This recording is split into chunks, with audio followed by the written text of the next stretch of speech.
Welcome into the NBA Morning Deuce. It is Monday night, live. Getting ready to be Tuesday. You know what that means, Alex? We made it, baby. We made it.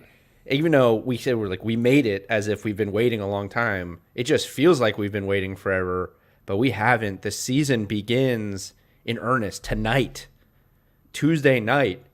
We have a big episode to get through because we are going to begin what I have been looking forward to, and I know you've been looking forward to, which is our nightly picks on basically any bet that we want, right?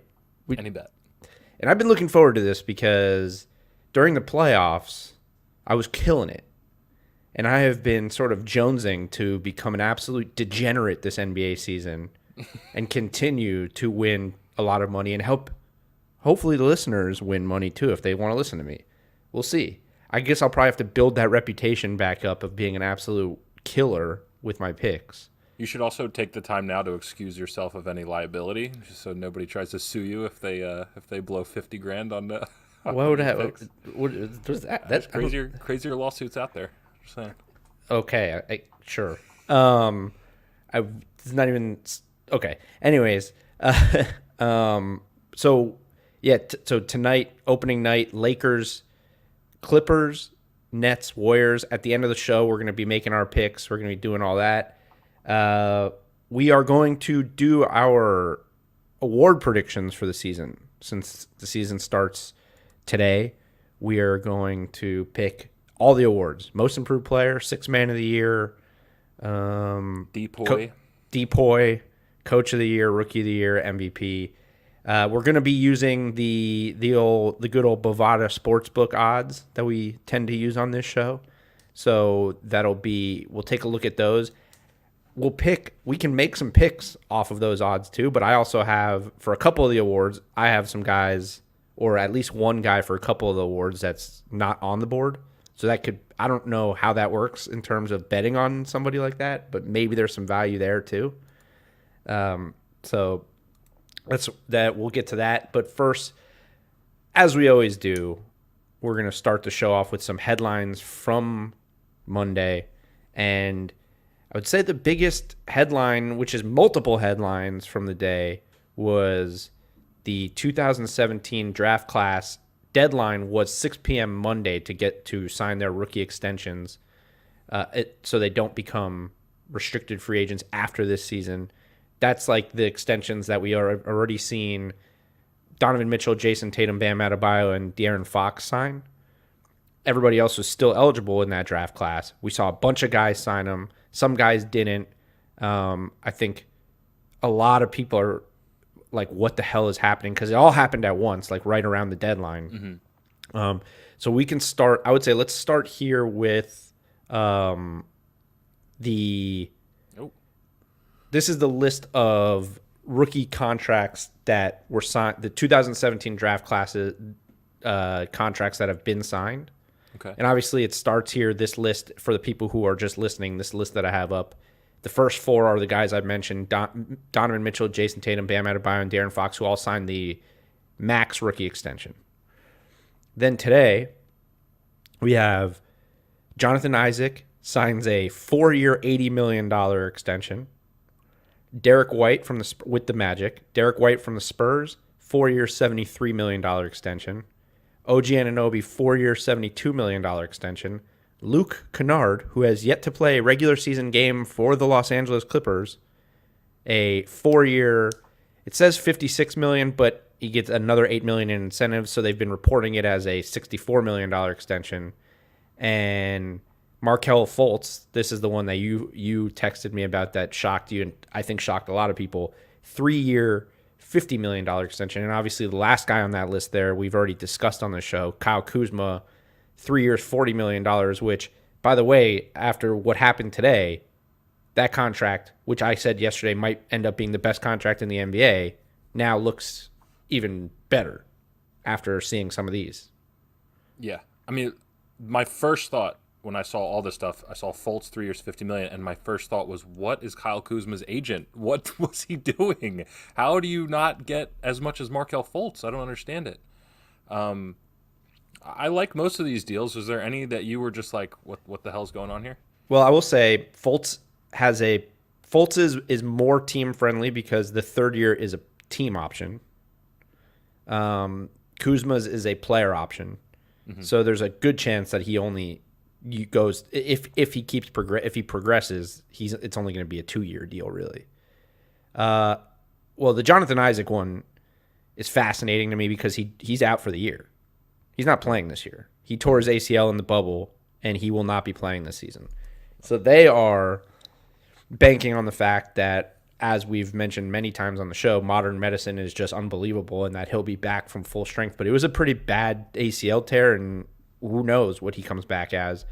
The fact that they gave him and Markelle Fultz $130 million, the Magic, it's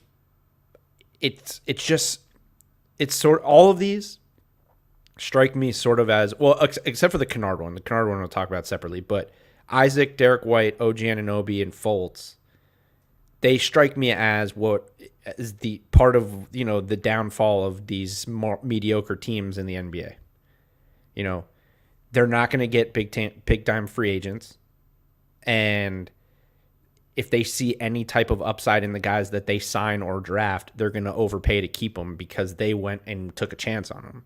Right. So now, $20 million a year for a guy like Jonathan Isaac, under normal circumstances, I'd be okay with that because I think his upside is crazy. Like, he has a chance to be an all-NBA defender, and he was developing as an offensive player, but he just tore his ACL, so who knows?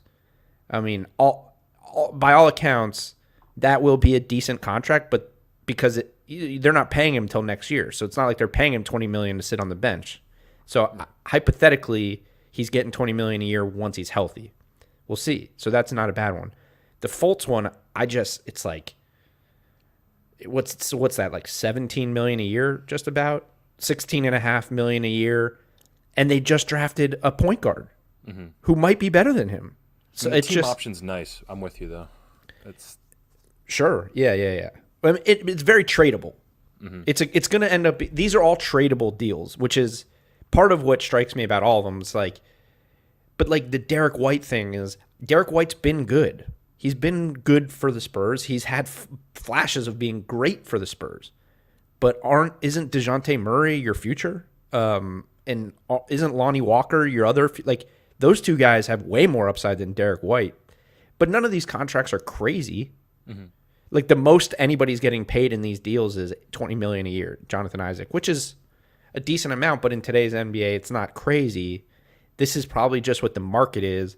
OG Anunoby, I was not surprised that this happened. They just don't have a ton of options, the Raptors. So none of this. The Luke Kennard one is the one that I guess for what he brings to the table, but the Luke Kennard one more sticks out to me because of just what they're doing. That place is, I mean, they're weird. They're doing some weird stuff. Dude. Marcus Morris and Luke Kennard are going to be making $32 million a year combined for the next 3 or 4 years. That's not a championship recipe. No, I don't think. And the fact that he hasn't played a game for them, you have no clue whether he fits. I mean, you can be as confident as you want, on paper, but he hasn't played a game for them. I agree, that one stuck out. Fultz, like I said, was a little bit shocking, but nothing was egregious, as you said. Right. I actually think it had a lot to do with the point you made on yesterday's episode, where guys are evaluating the people on their team higher. They see them in the building every day. I think a bunch of these are slightly above market value, but maybe you're paying guys for what you think they're going to do during the contract, not for what they've done. So, they probably, these GMs, they see, okay, Markelle Fultz, we see him working his ass off every day. This could be a real upside contract if he turns things around. All these contracts are based on upside for me, and I could see one or two of them working out. One of these we could be holy shit, in 3 years this is a fantastic contract. Jonathan Isaac, I think, is the most likely of that. Kuzma. If he comes back totally. Yeah, well, Kuzma, I mean, we talked about the Kuzma deal is insane. Yeah.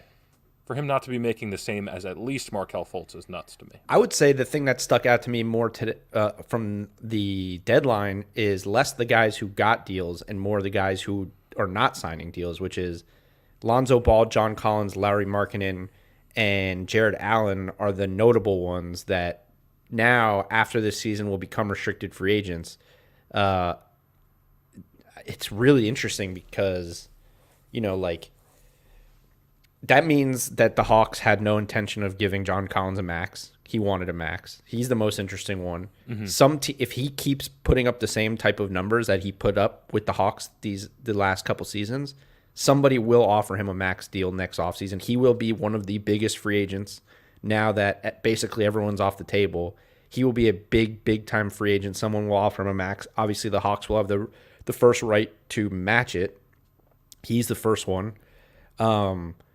I don't know what the offer was. It seems like Lauri Markanen and the Bulls, from what I read, were far apart.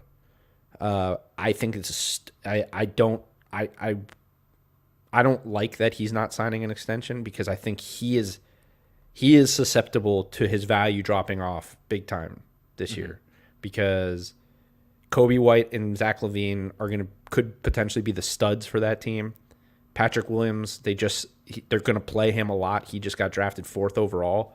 You could really lose a lot of your potential usage, and that's what they're going to use to decide whether you deserve a big extension or not.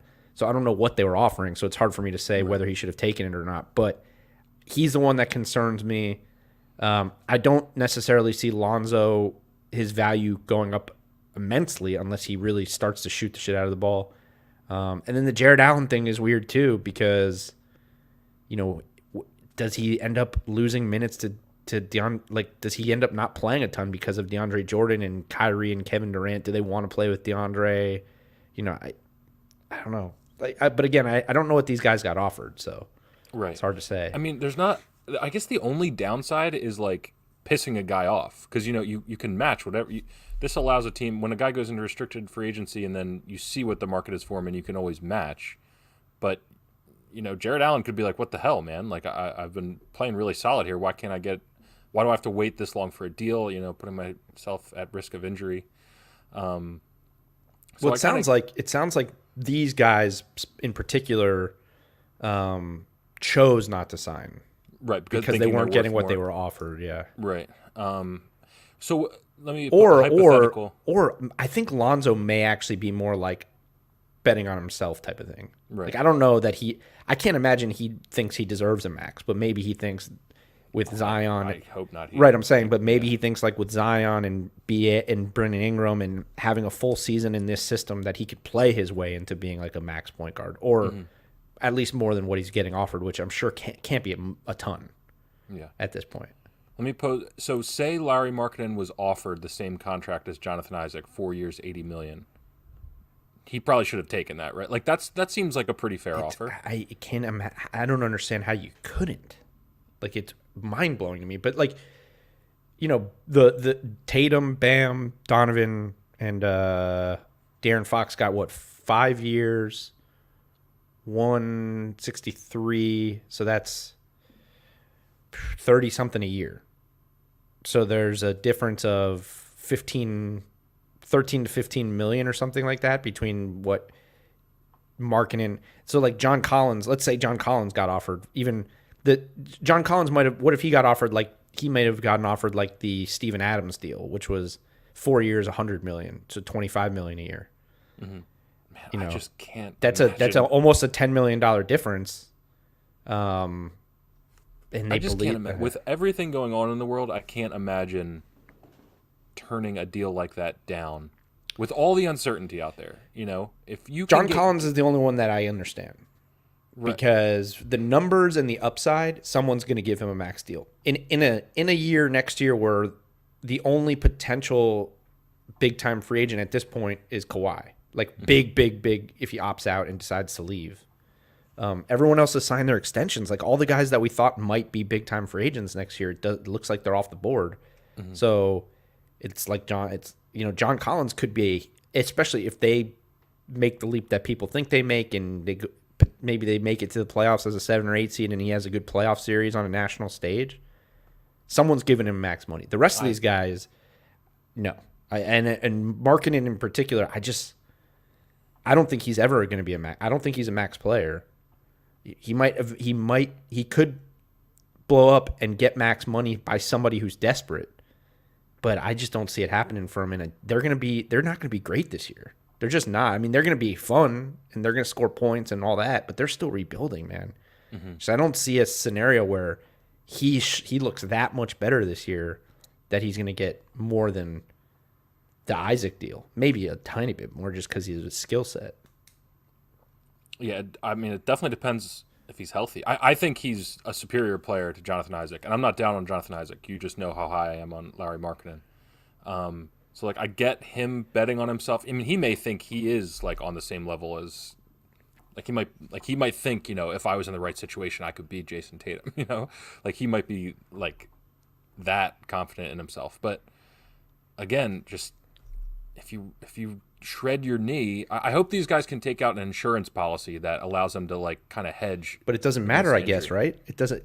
Jonathan Isaac literally just tore his ACL a couple months ago and got a 4-year, $80 million deal. So yeah, that's insane. So I guess they see how it is, right?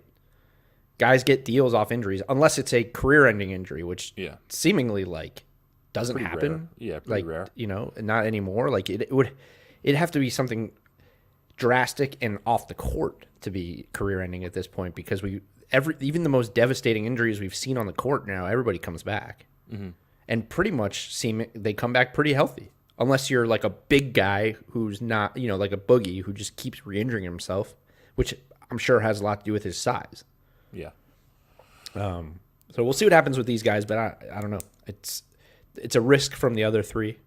Mm-hmm. John Collins, I think, will get his This will be a cool list for guys that bet on themselves to track this year. Because I mean, look, Jarrett Allen also could potentially be the starting center on a championship team. Mm-hmm. So he might be betting on that. Right. Lonzo and Markkanen, no. They're both going to – the Bulls are not making the playoffs. The Pelicans are a borderline playoff team. Jarrett Allen does have a chance to potentially be Tristan Thompson, right? And be a starting 5 on a championship-level team and get cash out because of that. So that's maybe what he's thinking. Yeah. So, all right, a couple more headlines before we get to our award picks for this season, our award predictions. The Bucks. So the league found the Bucks were tampering in the Bogdanovich thing. For those who weren't totally up on it, I guess they were in communication with Bogdanovich on potentially signing a deal before they were allowed to be in communication with him and before they even had a sign and trade in place, which led to them not being able to sign and trade for him. And the league found that it was tampering, and their punishment is they lose a 2022 second-round pick. Brutal, right? The league said that part of the reason for the punishment was that they were cooperative in the investigation and all that. But it's just the definition of a slap on the wrist. Like it's right. Not going to deter people from tampering if that's all. This is the only penalty. Yeah, and my biggest takeaway from this was like we were talking about the potential Kawhi tampering thing with Jerry West and that guy, and it's like if the Bucks lost a 2022 second round pick, then what's the worst that the Clippers could lose? Like a first round pick? Yeah. And even then, like we said, it. Bummer and those guys, they don't give a shit. Yeah. They don't care. It's weird. It's just the definition of a punishment is to deter, in the future. This isn't deterring anybody.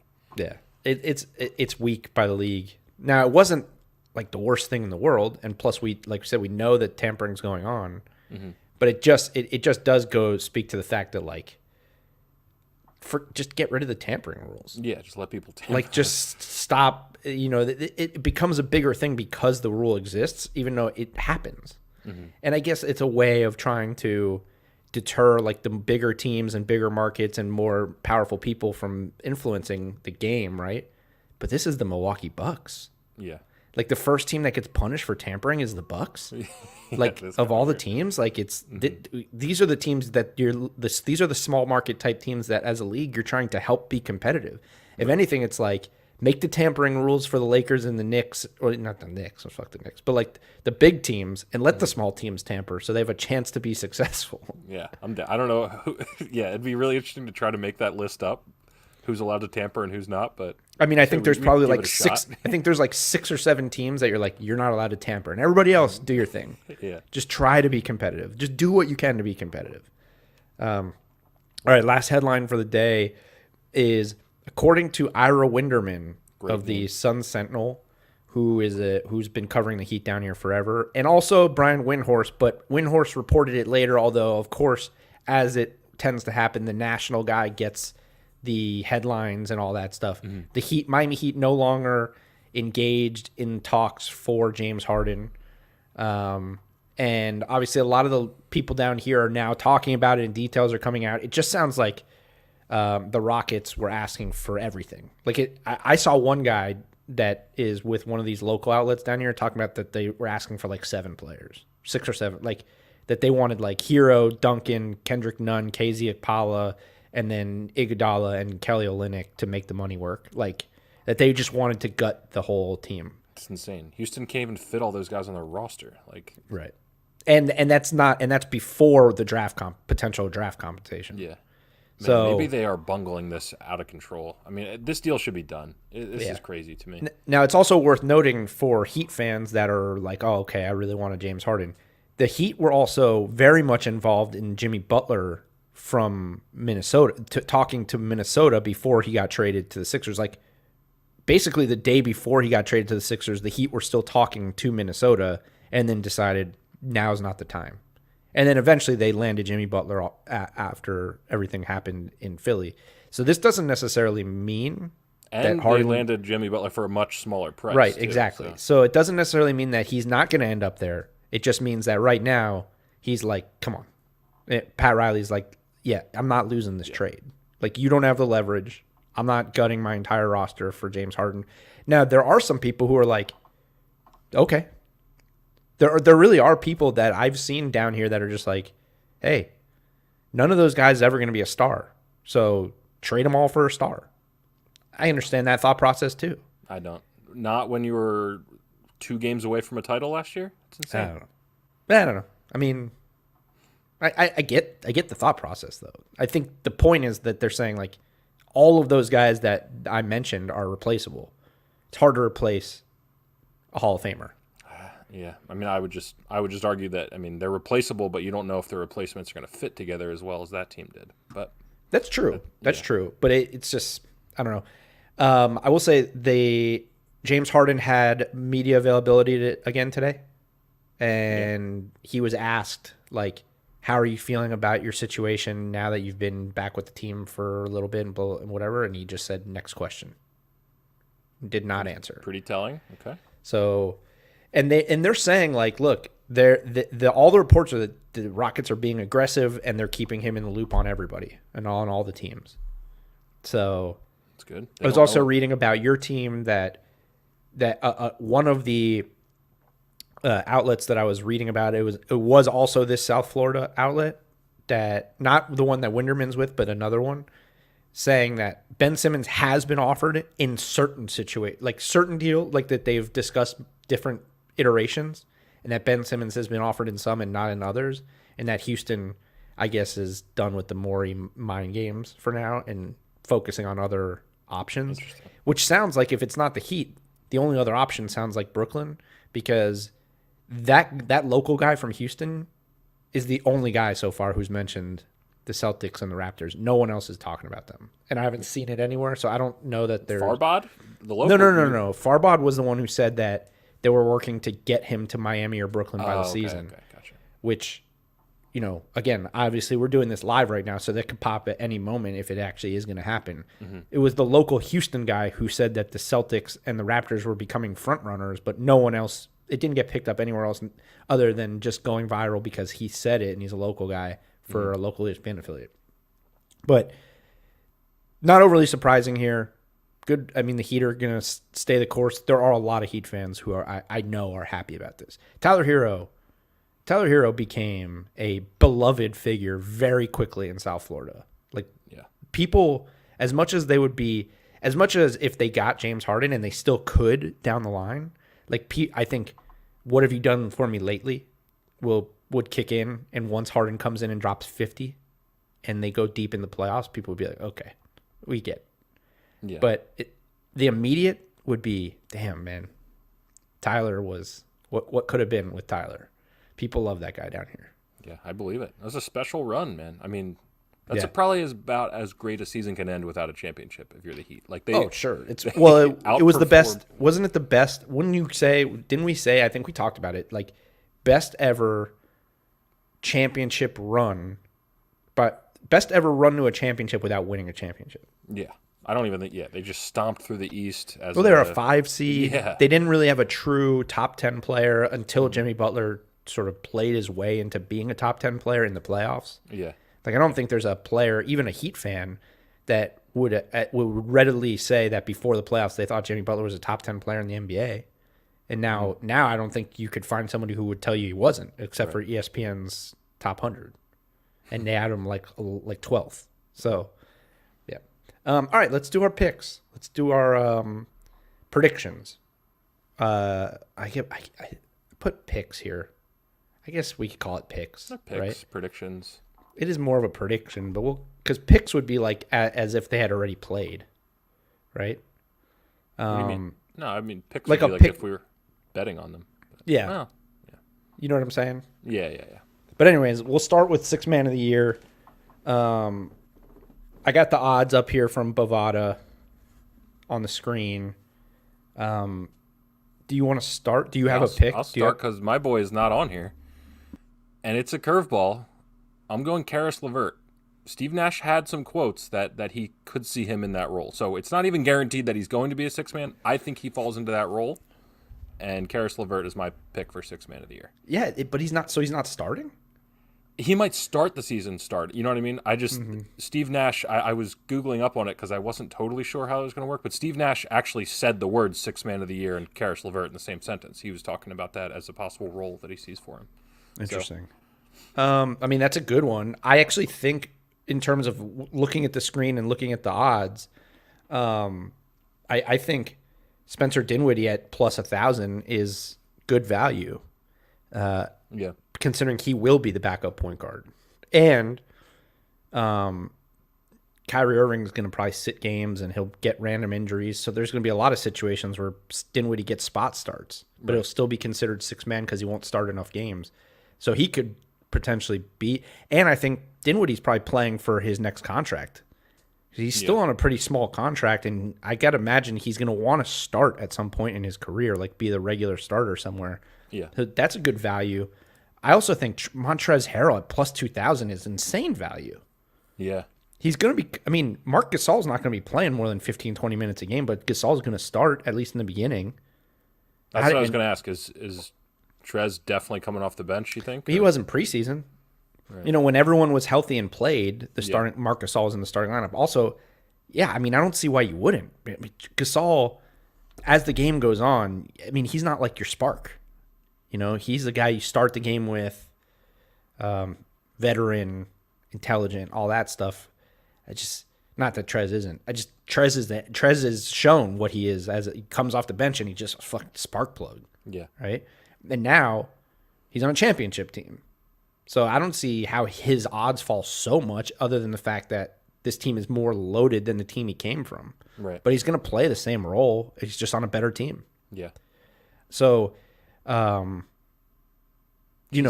look, if I had to make a pick here, Lou Will at plus 450 is sort of an obvious one because he's probably going to average 20 a game off the bench. So, you know, it would be hard to say. I had mine that's not listed here. At least I didn't see it. Tell me if I'm missing it. It's whoever, I guess probably because they don't know either. It's whoever is the 6-man for Denver. So in their last game, Will Barton started and Michael Porter Jr. came off the bench. If Michael Porter Jr. comes off the bench, I'm picking Michael Porter Jr. Right.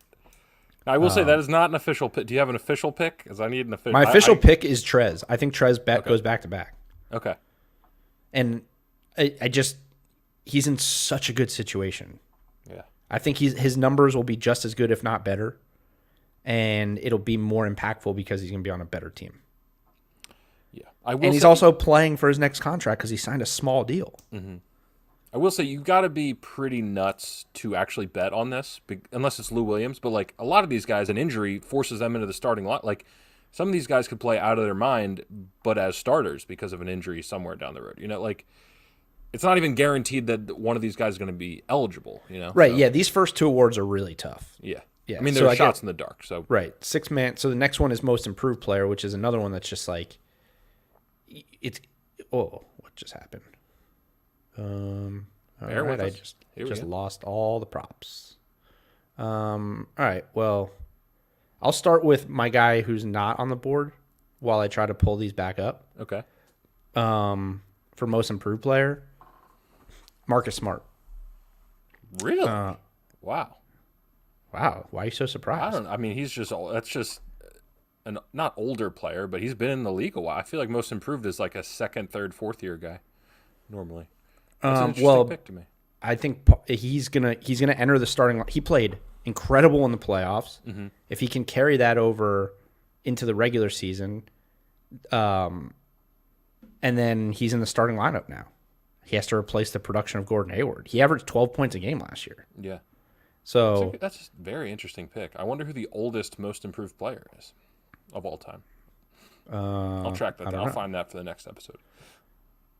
Dude, I don't know what is happening on Bovada's website right now, but like, it seems like maybe they're adjusting on the fly. Really? Live updates? Because all of these award picks are just not on the site anymore. That kind of messes up our picks episode. No? Well, it happens. I am going Kobe White for most improved player. I just think I think he's going to put up huge number this year. I've been on record saying Bulls are going to surprise some people this year. Could be totally wrong. But if they surprise people, that means Kobe White's having a really good year. So that's my pick. I think he was like plus 4,000 maybe, or is that, I think, plus 4,000? Again, this award is a total shot in the dark. Probably shouldn't bet on this for more than $5. But that's what I'm going with. Yeah, that's true. Also, I was thinking that like the award voters got a lot of heat last year because of the Devontae Graham thing. So I could definitely see it going to someone from a small market team that didn't necessarily get as much attention because of how much heat they got for him. I don't even think he was in the top 3 in voting. And he was clearly the most improved player in the NBA last year. Yeah. Like, I don't even think it's particularly close, when you look at an undrafted guy going from like 5 points a game to 17 and 8 or whatever he did. Yeah. That's kind so I could definitely see that. Well, man, this is actually really frustrating that the odds got pulled for some reason at the last second, but I guess we'll just move on and make picks. Yeah. Without the odds. Coach of the year. Now, for this one, I think actually there were 2 value picks when they go back. I'm sure they'll go back up soon. Taylor Jenkins at plus 5,000, the coach of the Grizzlies, and Scotty Brooks, who was at plus 5,000, is now at plus 4,500. That is good value. Is a value pick too. My pick for coach of the year is Eric Spoelstra. Ooh, same here. I thought I was gonna surprise. I think that's actually an obvious one, and also a value one because I think he was like 4th or 5th because he always gets disrespected. But if the Heat, after the run they made last year, if they finish in the top 2 or 3 in the East, I don't see how he doesn't get it. I think I said on an earlier episode that the Heat could be the number 1 seed in the East. If that happens, he's getting coach of the year. So well, sure, yeah. Now, Frank Vogel will probably be in the running, but it'll hurt him.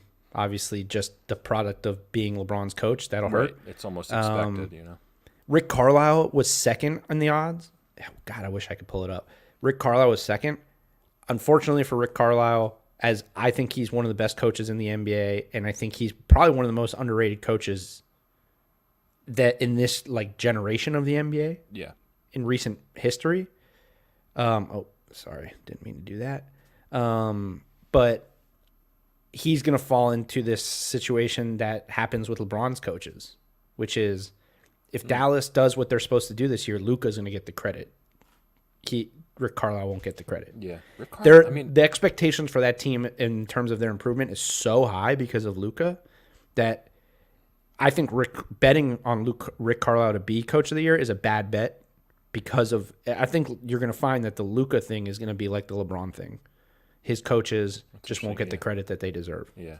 Dude, Rick Carlisle is super underrated. Like, if you put Rick Carlisle's resume up against Doc Rivers, it's like not even, and I think the casual fan would say Doc Rivers is the better coach just because he's probably more prominent and stuff. But yeah, I mean, Rick Carlisle, and the thing with Rick is even back to when they had Dirk, they always had Dirk, but everything else, it was always like a revolving door. Mm-hmm.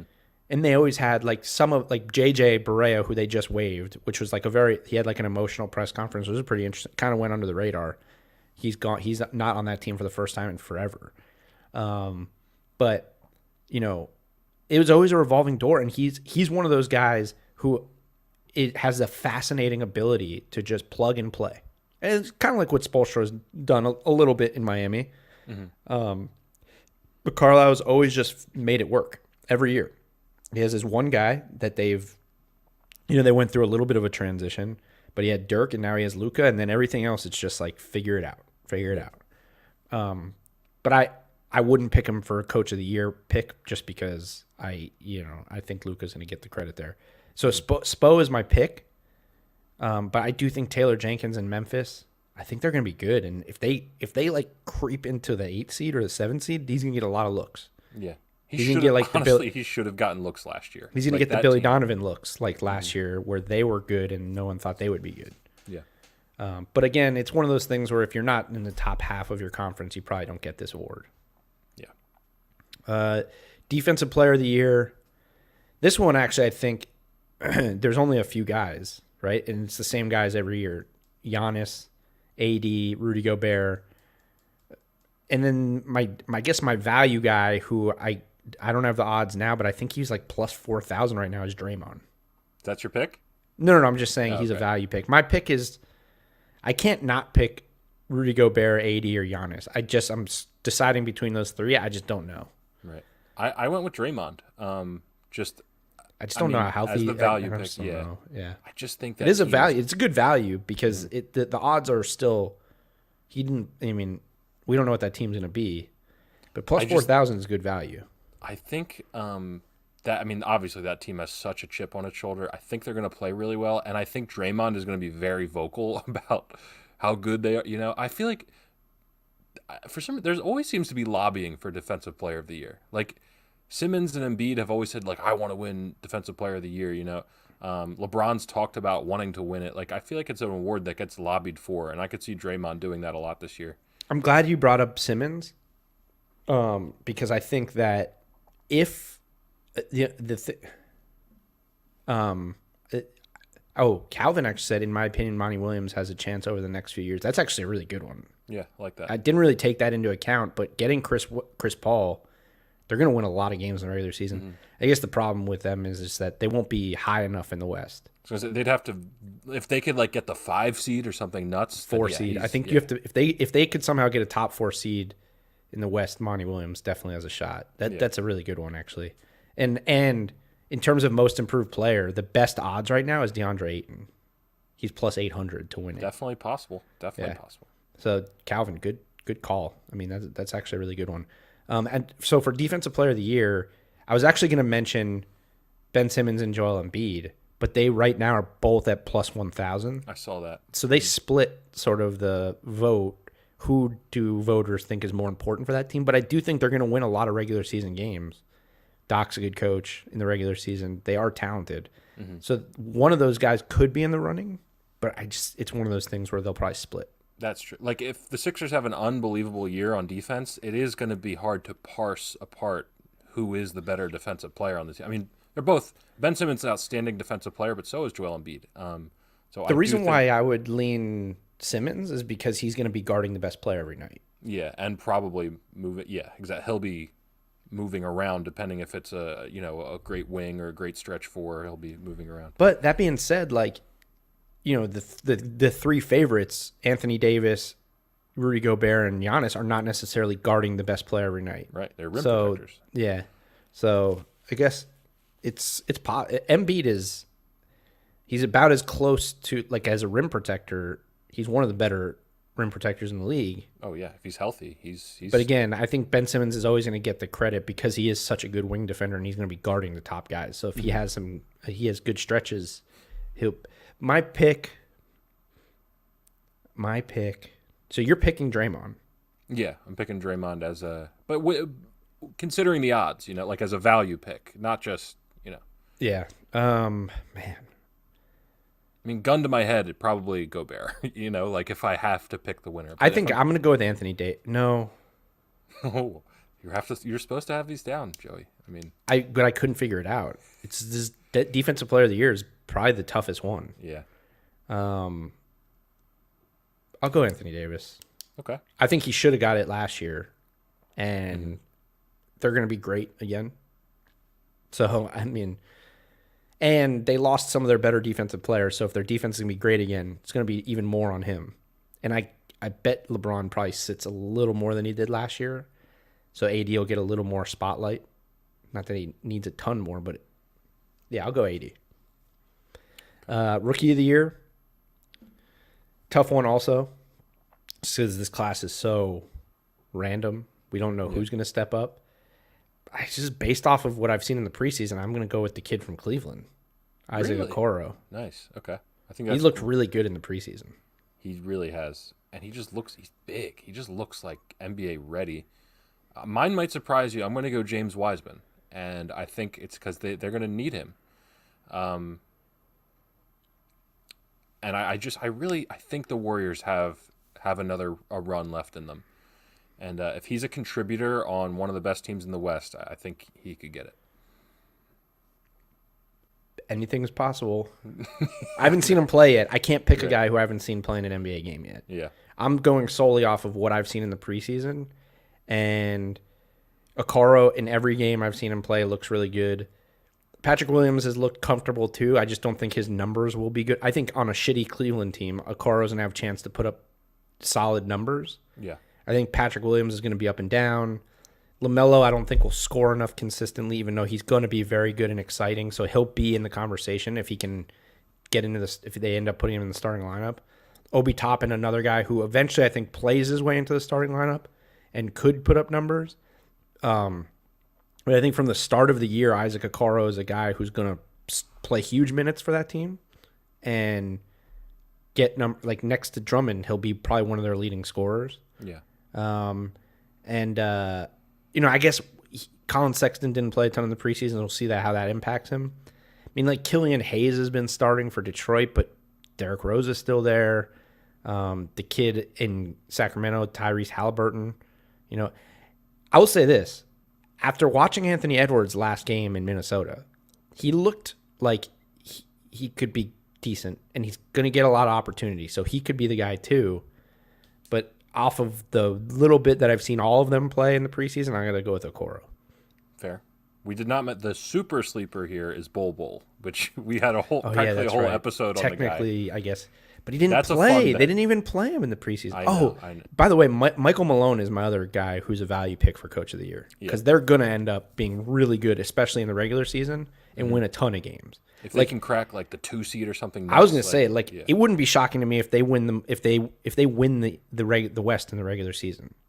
I could see the Lakers not having a great regular season record because I think last year the Lakers were on this mission and LeBron played every single game. Yeah. Now they know what they are, so to speak. So they just got to get to the playoffs and be healthy.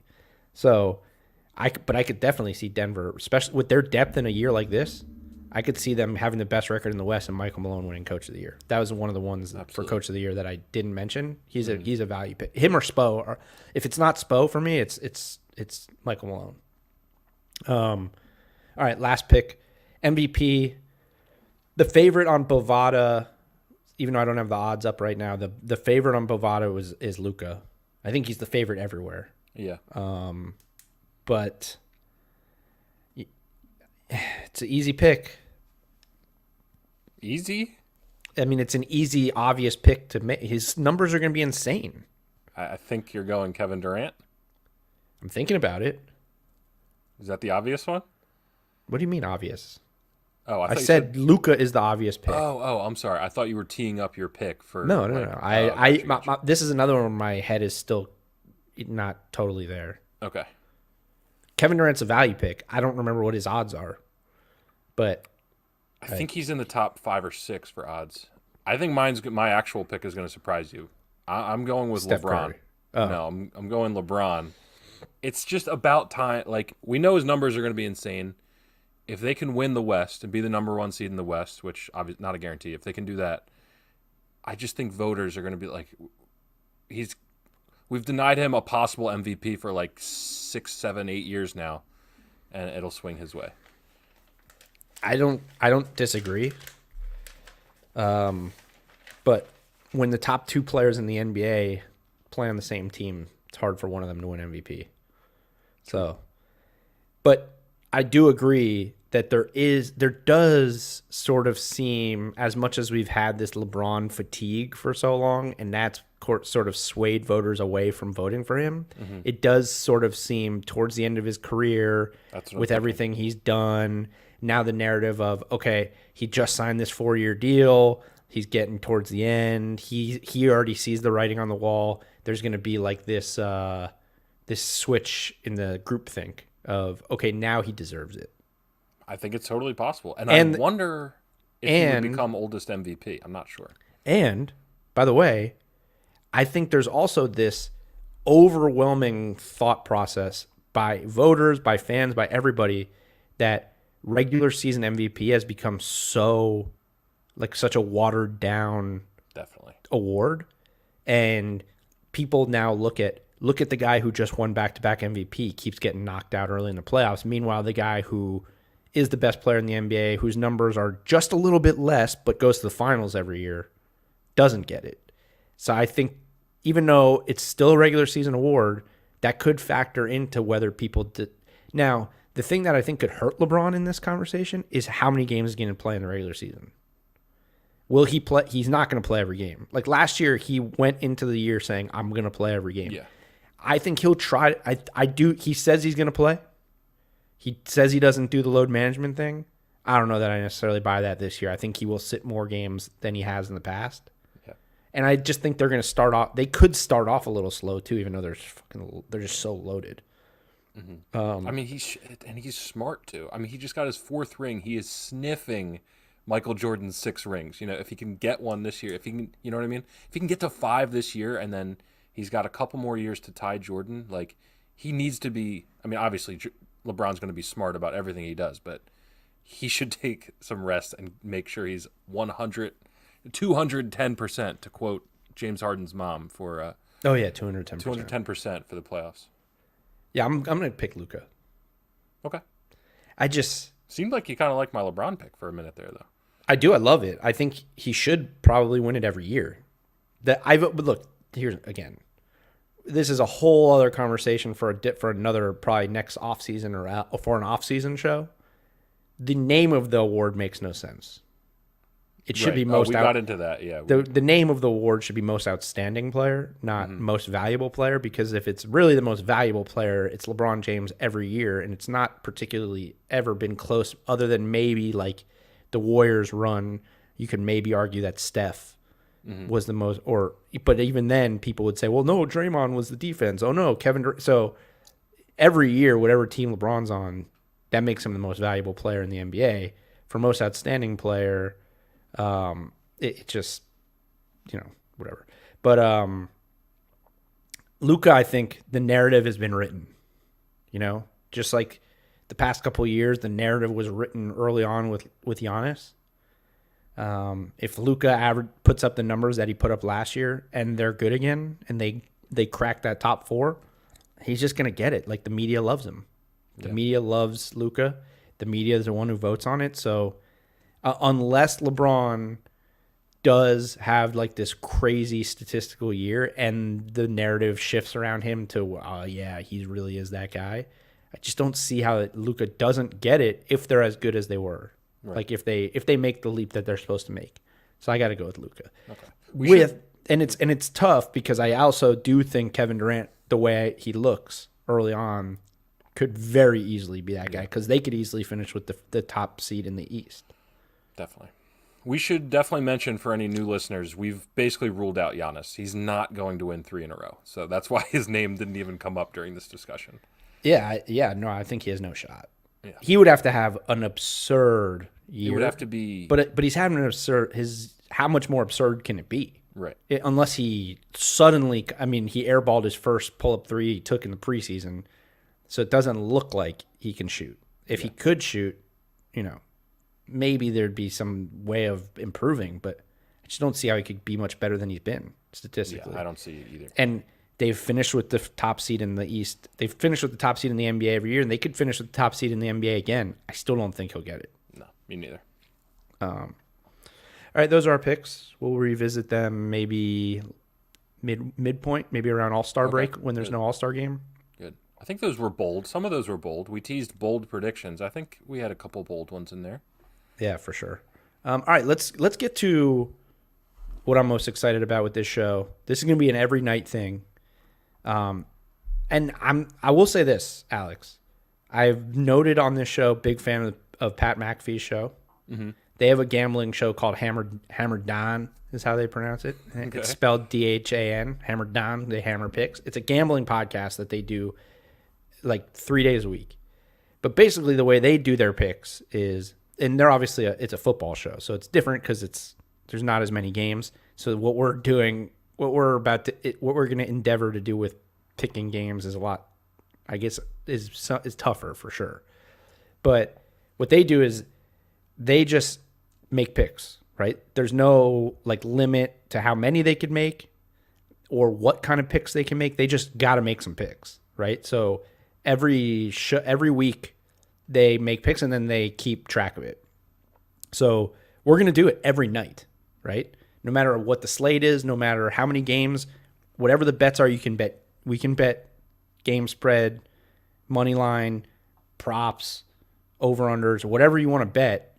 The only rule for us is you have to pick 2 bets a night. At least, right? You can go over? Is that? Yeah, no, minimum of 2 bets per night. So there's the Tuesday night slate's only 2 games. So if you only have 2 bets, then that's fine. If you have 3, 4, or 5, you can do whatever you want, and then we're just going to keep our records and just see where we're at. Love it. So do you want to do your bets first, and I'll do mine? Or yeah. Oh, you want to do 3, all mine? Yeah, just give me your bets, and then I'll do mine. Okay. I got 3 for you, and I'm going the and first. These are also the Bovada, based off of the Bovada. Bovada for the odds here. Yep. First 2 are right down the middle. I'm picking the spread for both games because I'm excited about it. Mm-hmm. I'm taking Brooklyn with the points. That's going to be a close game. There's no way. Talk about this. What's the spread? 7.5. Okay. I'm not saying Brooklyn's going to win the game, but it's going to be a great. This Kevin Durant, Just, wait. What? Brooklyn is minus 7.5. I thought Brooklyn was getting 7.5. No. Oh, against Golden State. No. Yeah. Sorry. Brooklyn's minus 7.5. Ah, shit. Okay. Then I'll go. I believe so. I'm going to double check. Okay. The rationale remains the same. It's going to be a close game. So whichever way it goes, I'm taking the team with the points in that game. Hold on. Sorry. Pulling it up real quick. Yeah, it's Brooklyn. You're right. Brooklyn's right. Okay. minus 7.5. I totally misread that. But the rationale remains the same. Close game. I agree. Yeah. Warriors with the 7.5. Okay. And then we're off to a hot start. It's live. I mean, what did you think was going to happen when we went live on this thing? I'm going to make some dumb mistakes. I mean, it is what it is. Second pick, the spread. I'm going Lakers minus 2.5. We talked about this when Ruben was on the show. The Lakers, Is that what I have in the rundown? Yes. Okay. It has since. Nope. I had minus 3.5. Here we go. It is now minus 3. Lakers. Okay, minus 3. Yep. I'm still going. The Lakers are going to crush this team. The Lakers are the Clippers' big brother. That's been established, and they're going to make that very clear tomorrow. Okay. We should also obviously clarify, we are making these picks almost 24 hours in advance, so a million things could change. Yep. So but we're locking these in at these numbers at this time. So wherever you bet or wherever you get your odds, things can change. So whenever you listen to this, just, keep that in mind. But it's not going to change drastically unless someone gets benched or someone gets hurt. But these, Calvin said, can you recap your thoughts about Harden and if trade, which team would make sense? Yeah, Calvin, we'll hit that real quick after we do the bets. Just hang on for 1 second. I'm going to do my bets here, and then we'll get to that. I have one more. I have my third one. Oh, Alex has his third bet. Go ahead. Prop bet, Kevin Durant at least 26 points is minus 114. That's an absolute dunk. He's having 30 points tomorrow. Interesting. I'm very confident in that one. Okay. Well, I think our thought process on this is pretty close. I got Lakers -3 is my first one. Okay. So here's the thing. I think Brooklyn could come out and absolutely dog walk the Warriors. There it is. But I also don't trust that they will. But I do think it's going to be a shootout, right? I think it's the first regular season game of a Steve Nash coached team with Kyrie Irving as your point guard. Yeah. And then you have the Warriors without Draymond Green starting a rookie center and Andrew Wiggins, who is a sieve on defense. There's going to be a lot of points. So I'm taking the over at 231.5 points, which is a lot of points, by the way. But I just feel like opening night, national television, not a lot of defense getting played out there, coming off of a quick turnaround for, actually not really a quick turnaround for most of the important players in this game, but even more so. My only concern is late in the second half, will guys get tired? Will it get sloppy? Maybe. I don't know, but I think it's going to be high scoring, so I'm going with the over. And then KD also. So KD points, rebounds, assists, 37 was minus 110. Wow. I bumped it to 39 and I got it at plus 114. That's a good bet. So like 39 points, rebounds, and assists for Kevin Durant is my third pick. I'm going to do I'm going to do that as well. I'm going to that's not an official bet on my record. You could do it. If you want to add that and make that your fourth bet, you can do that. No, I'm keeping it mine at 3. I'm just saying in real life, I'm going to actually put money on that. Well, this is real life. All right, cool. I'm excited about this. This makes everything. Calvin, sorry. Yeah, I know. Come on, I'm not wrapping up the show. My bad. No, I'm excited about this. It makes the games more exciting. I'm going to be an absolute degenerate by the end of this season. All right, so I guess before we wrap the show, Calvin, he asked, thoughts about Harden and if traded, which team would make most sense? What team would make most sense? It's hard to say, right? Well, and the question is for Harden or for the Rockets or for, I'm assuming I for guess Rockets. I think makes most sense. Like, where does he fit? I'm guessing is what he's asking. Mm-hmm. I think he fits I think if you're just talking about like fitting him into a team, I think he kind of fits wherever you put him, right? Like his skill set is such that he is such an incredible ball handler and scorer and shot creator that he kind of fits anywhere. Plus, he's a great shooter, so you could play him off the ball. A lot of what I've seen and have seen people talking about is that where people are fearful of him being able to fit is because of the way he plays, but also that he's been asked to play a certain way and that he's an all-NBA, former MVP, he's been in the league for a long time. If you put him in a system and say, we want you to play this way, that he can play other ways. And I think he's just so skilled offensively that it doesn't really matter where you put him. I guess, like, of the teams that are being mentioned, which I guess would be Brooklyn, Miami, Philly, I think Philly would benefit the most from him because he is a substantial upgrade over Ben Simmons and fits. I think he would be a beautiful fit with Joel Embiid for the way Embiid plays. Like, part of the problem in Philly is that Ben Simmons and Embiid just have never been very good together. And Harden addresses a lot of the issues that they have offensively in terms of shooting the ball and just fit with Embiid. So I'd probably go Philly in terms of, like which team makes the most sense for Harden. I guess if you're asking what team makes the most sense in terms of a trade package, I would go, if Boston actually was on the table, we discussed this yesterday, I would say Jaylen Brown would be the best pick. I don't know that was a real rumor. I think maybe there was something going on there. If it's between Miami, Brooklyn, and Philly,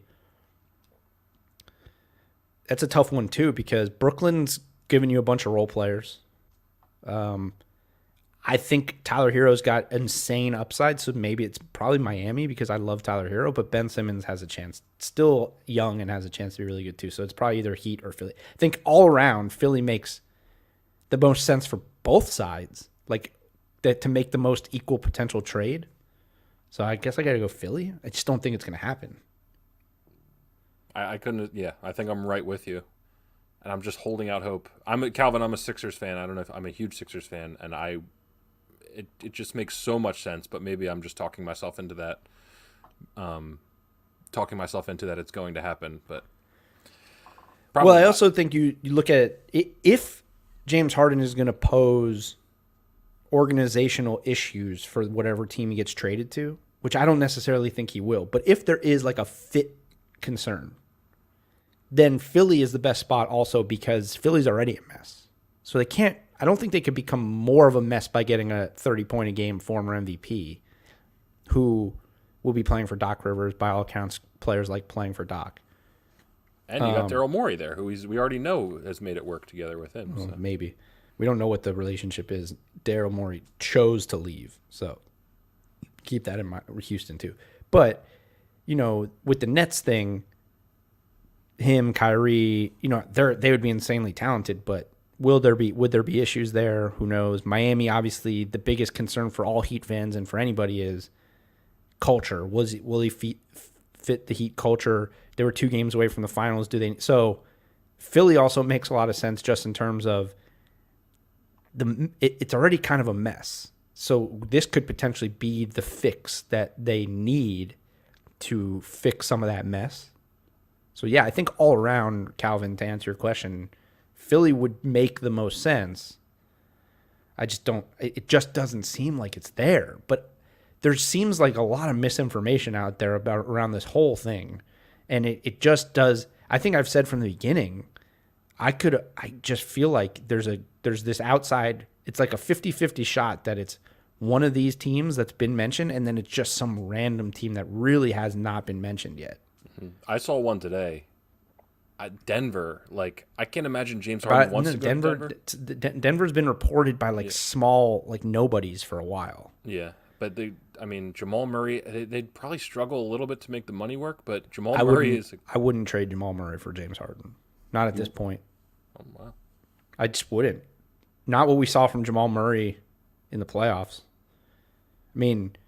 Listen. Strong state. Yeah, listen, Jamal Murray is not James Harden career-wise, but Jamal Murray had one of the greatest scoring playoffs in the history of the NBA and went to the Western Conference Finals. For everything that James Harden is, James Harden has not done that in the playoffs. He has been pretty bad historically in the playoffs.